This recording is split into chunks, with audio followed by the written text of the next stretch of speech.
muy acelerado es el tratar de mantener en buen estado la biblioteca. Nuestra querida, ¿no? Biblioteca Bueno, Juan Martín de Porredón. Contanos cómo estabas al principio diciéndonos Claro. de cuando nacieron esto. Claro, porque las bibliotecas populares, todas las bibliotecas que se llamen populares en su nombre, forman parte de lo que se llama la CONAVIP, que es la Comisión Nacional de Bibliotecas Populares, CONAVIP. Bien, su sede central está en la capital, en Cava, porque hay bibliotecas populares a lo largo y a lo ancho de todo el país, en todos lados. ¿Cómo surgen estas bibliotecas populares? Son una creación que no podía ser de otra manera de Domingo Sarmiento, de Don Domingo Faustino Sarmiento. Claro.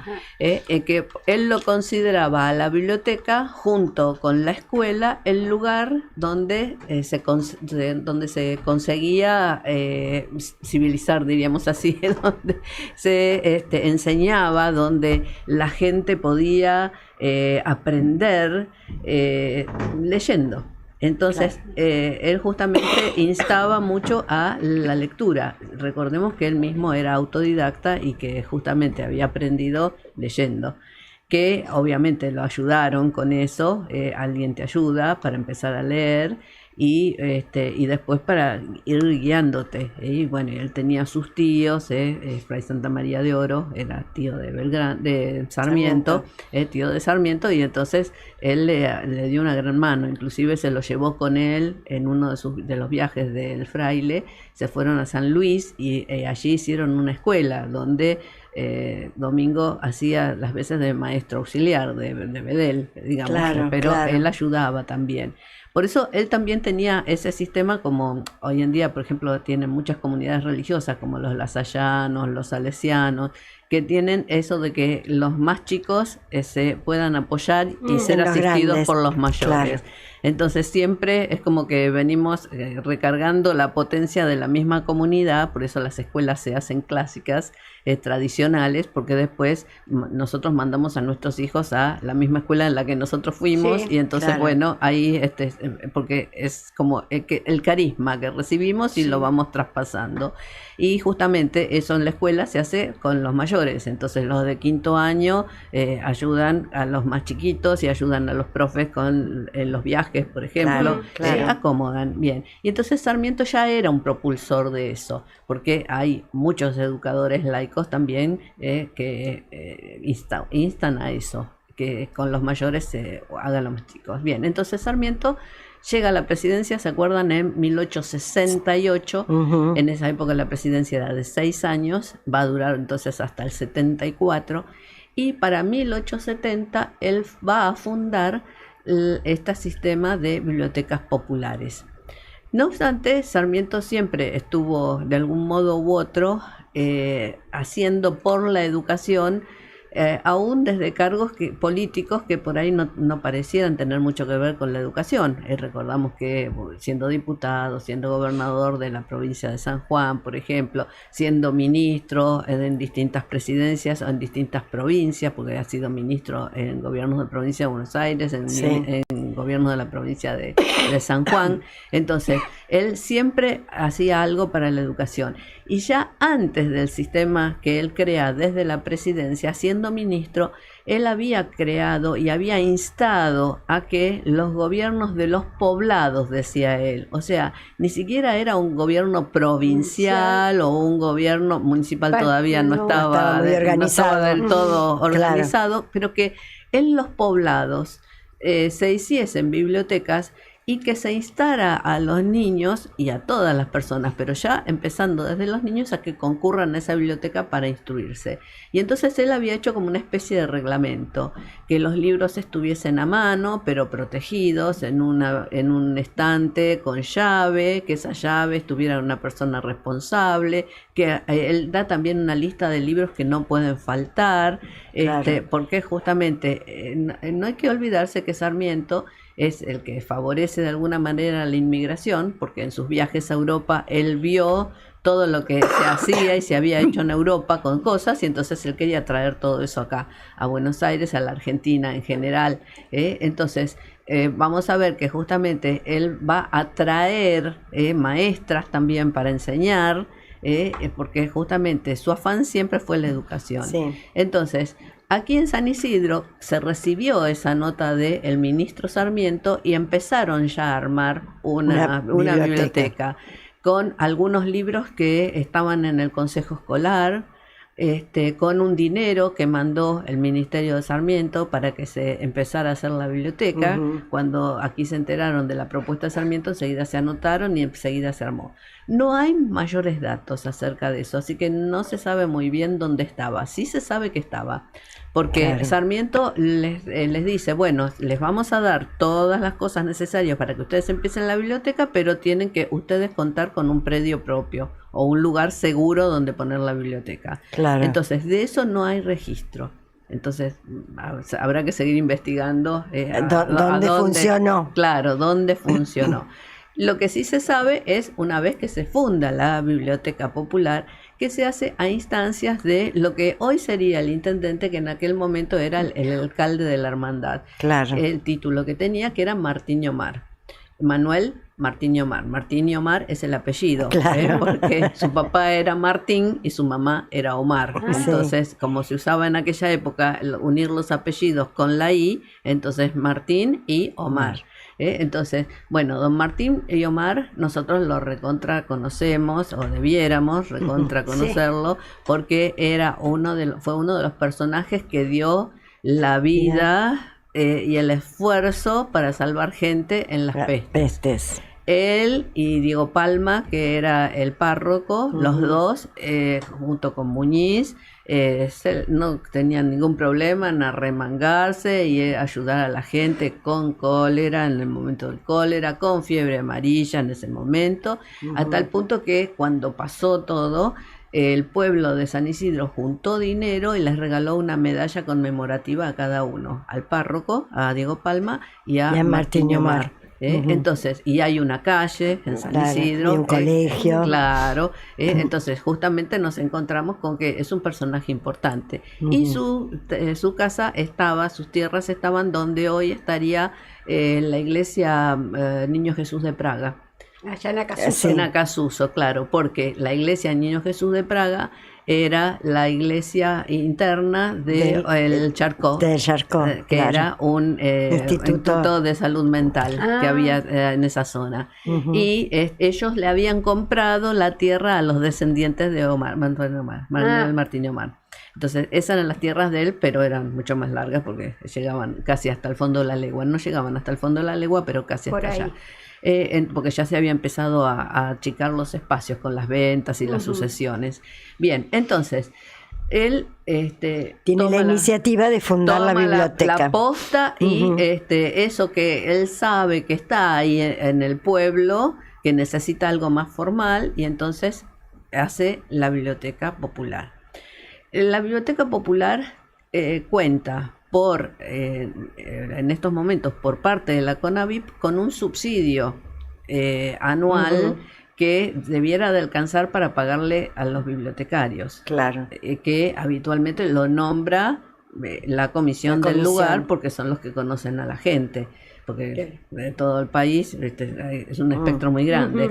Entonces, bueno, da también algún dinero. El dinero no es mucho, es poco, pero es un dinero. Entonces, con lo que sirva, por ejemplo, para pequeños mantenimientos, como, qué sé yo, en este momento lamparitas, el botón de baño, ese tipo de cosas así pequeñas. Y da también un soporte legal de asesoramiento y de control. Está puesto en los estatutos de la CONAVIP, que es una institución fundada para promover y controlar, dice. O sea, si controlar, bueno, habrá que hacer controlar nuestra biblioteca también por la CONAVIP. Entonces habrá que encontrar algún acceso, llegar hasta la CONAVIP para que ellos digan a ver qué pasa, qué está pasando.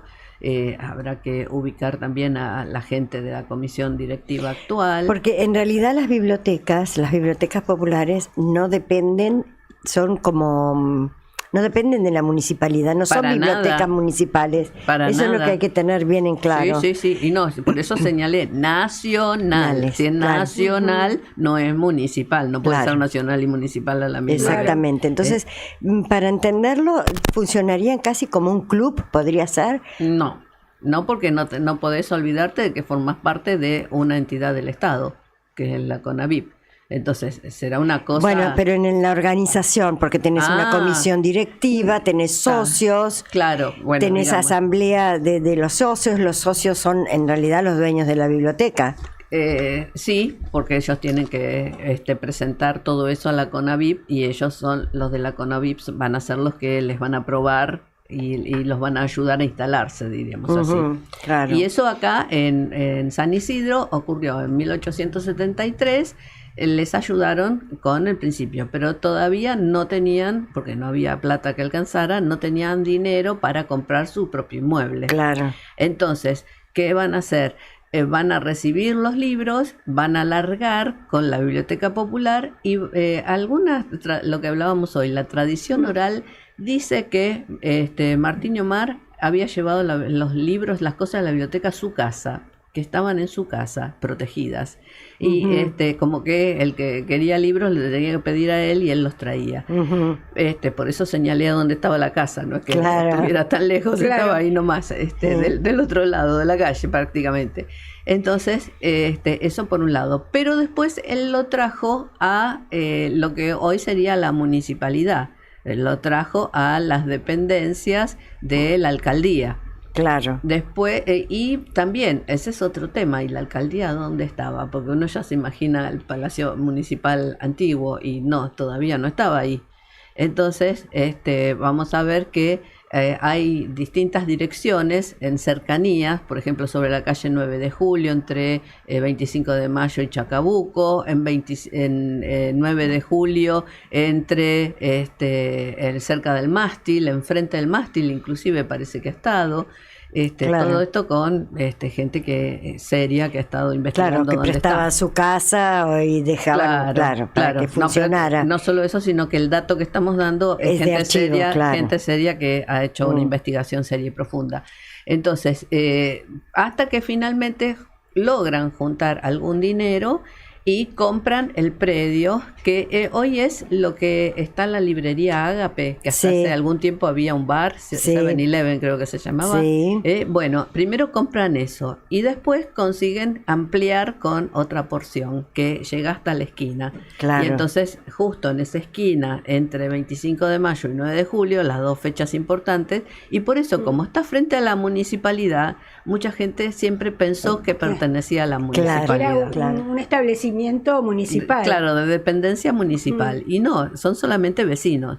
A la vez también, como justamente nace a partir de lo que sería hoy la figura del intendente, también eso lleva a confusión. Claro, es porque verdad. como el que lo hizo, Martín Omar, era el que se ocupaba como si hoy fuese el intendente, uno dice, bueno, asocia y piensa que la biblioteca Claro. es parte de la municipalidad y no es. No es así. Además, la municipalidad ya desde el comienzo daba subsidios. Por ejemplo, había un subsidio que uno dice, ¿qué subsidio es ese? Pero es un subsidio. Los eximía de impuestos. Claro. Y entonces, bastante. ya el no tener que pagar ese impuesto te permite usar ese dinero en otra cosa. Y bueno, después uno de los personajes que fue director de la biblioteca fue José María Pirán, que es un personaje muy importante para la educación de San Isidro, porque él también va a ser el creador del Nacional, justamente oculto, porque por problemas políticos él no podía ir de frente. A él ya le habían contestado mal, que para qué quería San Isidro, un pueblo con 2 cuadras asfaltadas y calles de barro, para qué quería un colegio secundario, un colegio secundario. Recordemos que en 1916 le están dando recién la autorización para que ponga su colegio secundario, y lo consiguió gracias a Carranza, que era muy amigo de él, que también vivía en San Isidro, pero que era diputado del otro partido. Como pasa siempre en pueblo chico, infierno grande. Nos sentamos en mesas diferentes, pero a la hora de un cafecito nos sentamos en la misma mesa. Entonces, bueno, o a la hora de ir a misa vamos todos a la misma iglesia con el mismo cura, así que bueno, en definidas cuentas terminamos todos amigos. Y o por lo menos llevándonos como la gente, civilizadamente. Bueno, entonces, José María Pirán fue el que logra, como digamos, concentrar todos los esfuerzos que estaban medio repartidos para comprar el terreno, para hacer la construcción. Y hay un personaje sumamente importante en toda esta historia que es don Avelino Rolón. Porque comprar y hacer el edificio costaba alrededor de 71.000 pesos en aquella época donde 5.000 era un platal. Así que imagínense lo que era 71.000. A la vez también es como, digamos, como una especie de paradigma que venía desde la capital, donde los funcionarios, por ejemplo Roca, él decía que las oficinas públicas, y eso arrastraba también a lugares que estuvieran allegados a la gestión pública, como por ejemplo la Biblioteca Popular, que tenían que tener un cierto aspecto, una cierta presencia de dignidad, de prolijidad, y entonces eso se ajustaba a lo que era el modelo clásico. Entonces el triangulito romano, greco-romano arriba de la puerta, las columnas, pero todo eso costaba. Lo que dinero. Pasa es que además tenían una idea, creo yo, no sé si estás de acuerdo en lo que te digo, en de que las cosas se hacían bien y para siempre. Sí. Entonces, claro, iban a construir una biblioteca que durara para siempre, con los mejores materiales, con los mejores arquitectos, y bueno, es la biblioteca que tenemos. Claro, bueno, el diseño nada más y nada menos que de Manuel Ocampo, el papá de Victoria, que fue el que diseñó la casa de Villa Ocampo, que todavía está ahí paradita. Si no fuera por el incendio ese que le rompió un poco las mansardas, pero si no, está intacta, incólume, los baños, todo está tal cual, está precioso. Entonces, bueno, se ve que construyó bien, y muchas obras que hay de Manuel Ocampo están todavía en pie y son muy bien hechas. Entonces, bueno, con Avelino Rolón, él pone la plata que hacía falta y se le da mayor impulso también desde la municipalidad, con vistas al festejo del primer centenario de la Revolución de Mayo. Entonces, para 1910, la comisión que se había armado, ¿se acuerdan que habíamos hablado que se armaban comisiones para ese tipo de festejos? Ellos habían empezado a interesarse para que a ver si podíamos, como parte de los festejos, inaugurar la biblioteca popular. No llegaron, llegaron, pero pusieron la piedra fundamental. Inclusive en la biblioteca ellos tienen el baldecito donde se puso el agua bendita para hacer la bendición. Y tienen todos los enseres que se usó para esa ceremonia. Entonces se hizo la base, pero recién se terminó en 1913. Y en ese 1913, y en ese momento no se llamaba Juan Martín de Pueyrredón. Va a ser la comisión que estaba a cargo a partir de 1946 el que le va a poner ese nombre a la biblioteca. Antes era simplemente Biblioteca Popular de San Isidro, pero el nombre lo va a recibir desde 1946. Así que bueno, mira toda la historia que tiene esta biblioteca y la cantidad de personas de notables que estuvieron en eso, ¿no? Es que estuvieron en tantos lados, porque no era solo la biblioteca, también están en la fundación del Club Náutico, por ejemplo, el Colegio Nacional, estaban ávidos de hacer crecer a San Isidro. Y Avelino Rolón no por nada se lo llamaba el patriarca. Algunos lo llamaban el patriarca de los pobres, otros el patriarca de San Isidro, pero el tema central es que él era el patriarca. Y que justamente una vez en una visita guiada a la casa de él, a la chacra de campo, la casa de campo, porque la casa de ciudad estaba acá donde está hoy la Queen Village, la galería de madera, que cuando él se murió pasó a su partido, él la dejó para el Partido Conservador. Y después, bueno, la casa se demolió, Queen Village. Bien, pero nosotros vemos que en la casa de la chacra que está en Boulogne, Santa Rita. Claro, en el barrio Santa Rita, la chacra que se llamaba Santa Rita, por eso da nombre al barrio. Él también ayudaba a todos los vecinos y todo eso, y tenía una parroquia y todo, pero para el año 1937 fue a remate. Y entonces en una visita guiada un señor me dijo, pero como si era tan rico, ¿cómo que fue a remate la propiedad? Y sí, fue a remate porque él de tanto ayudar, que es lo que pasa, se quedó.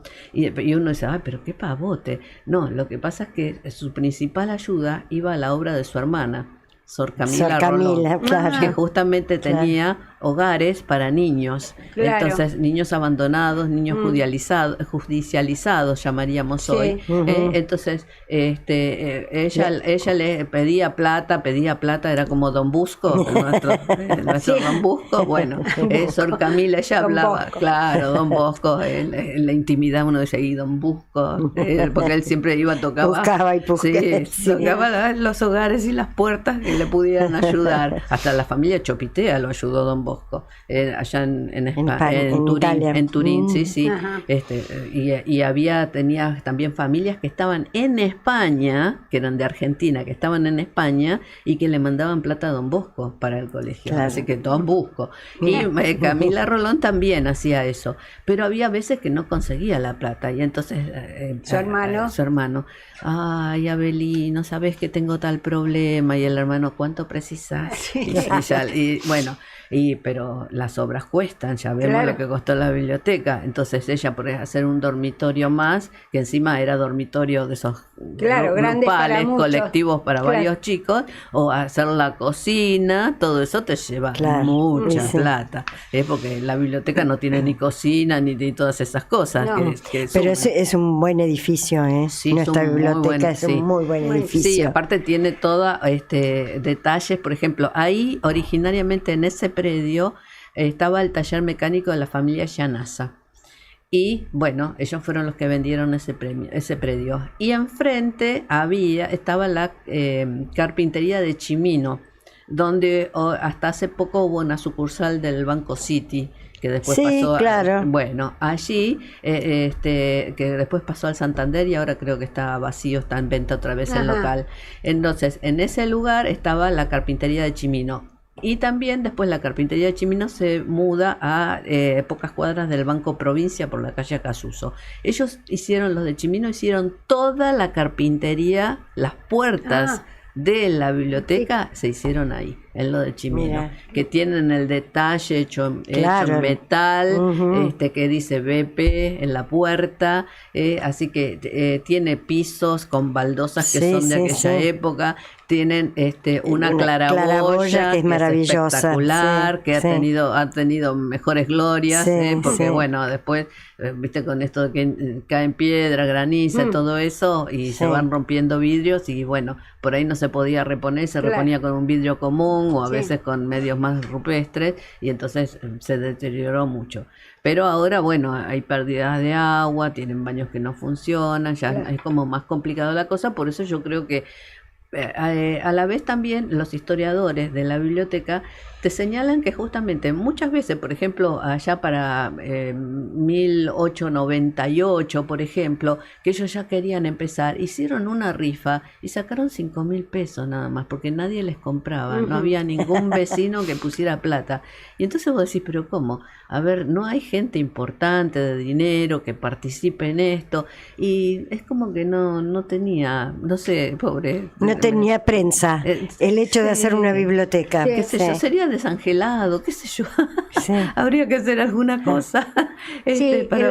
Por ahí con todo el tema de la tecnología, a lo mejor la gente piensa, ¿no? Digo, ya los libros no tanto, o es un lugar que uno puede reemplazarlo con la tecnología. Sí y no. Porque te digo mi experiencia. Me pasa que, por ejemplo, yo en algún momento haciendo una investigación encontré tal artículo y yo tengo una hoja de papel donde fui anotando, y resulta que ahora entro y no está más la página.